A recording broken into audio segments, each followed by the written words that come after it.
And டைட்டிலே from கிரேயாஸ் to கிளாரிட்டினா, ஸோ ஆப்ஜெக்ட் ஓரியன்டட் ப்ரோக்ராமிங் நமக்கு யூஸ் பண்ணுறதுக்கு சம்மன் டு இன்வென்ட் தட்.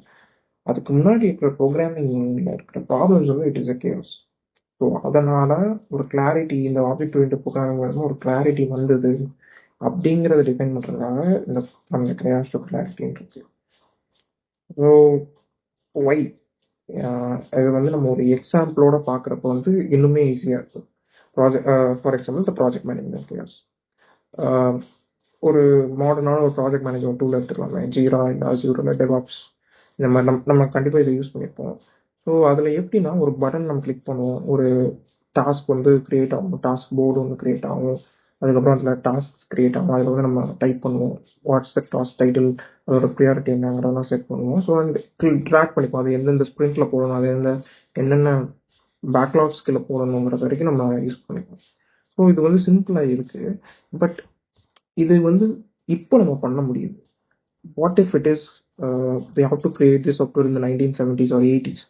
அப்போ வந்து சாஃப்ட்வேர் டெவலப்மெண்ட்டில் வந்து நம்ம வந்து ஃபங்க்ஷன் ஓரியன்டட் ப்ரோக்ராமிங் தான் யூஸ் பண்ணிட்டு இருக்கோம், விச் இஸ் ப்ரொசீஜரல். லைக் எல்லா கோடுமே வந்து ஒரு சீக்வன்ஷுவல் ஆர்டரில் தான் எக்ஸிக்யூட் ஆகும், like the way we code.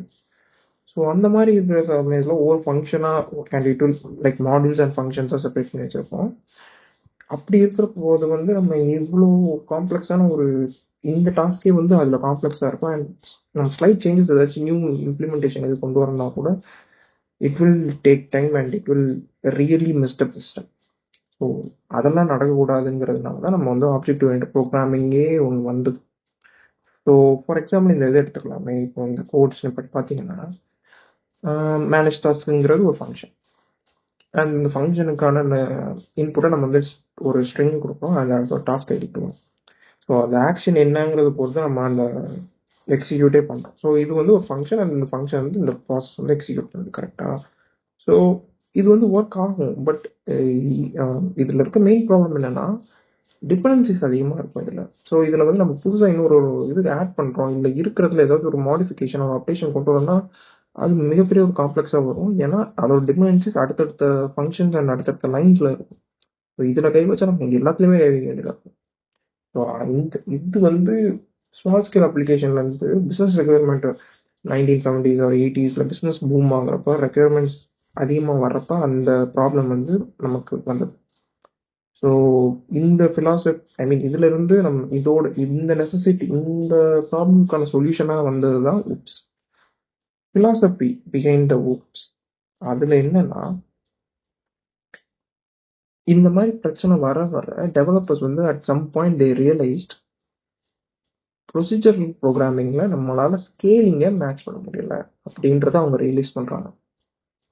And அதில் இருக்கிற முக்கியமான ப்ராப்ளம் என்ன அப்படின்னு அவங்க பார்த்தாங்கன்னா, ப்ரொசீஜரல் ப்ரோக்ராமிங்கில் எல்லாமே வந்து ரா டேட்டாவா நம்ம வந்து கன்சியூம் பண்ணிட்டு இருந்தோம்.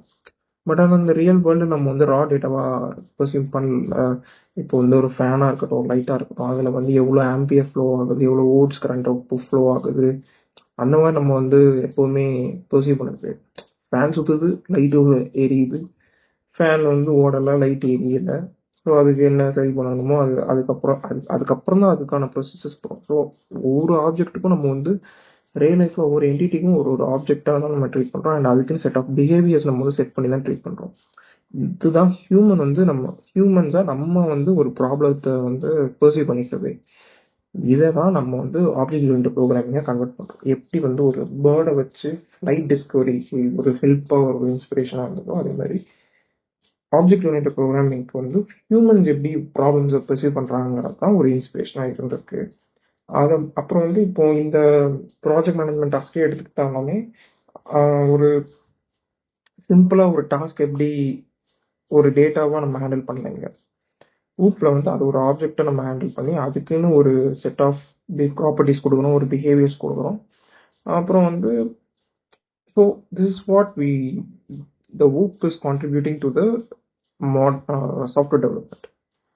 அப்புறம் வந்து இந்த ஊப்ஸ் அப்படின்னு நம்ம படிக்க ஸ்டார்ட் பண்ணுறப்ப என்ன நம்ம பேசிக்காக பார்த்துக்கணும்னா 4 pillars ஆஃப் ஊப்ஸ்ன்னு சொல்லுவாங்க. 4 pillars ஆஃப் ஊப்ஸ் அப்படின்னு என்னன்னா, ஸோ இந்த கான்செப்ட்ஸ் தான் ஊப்ஸ் கன்வெர்ட் ஆகுது. first one வந்து encapsulation. Encapsulation is nothing but bundling up the attributes, the functions and the objects into the class and using the class wherever you want.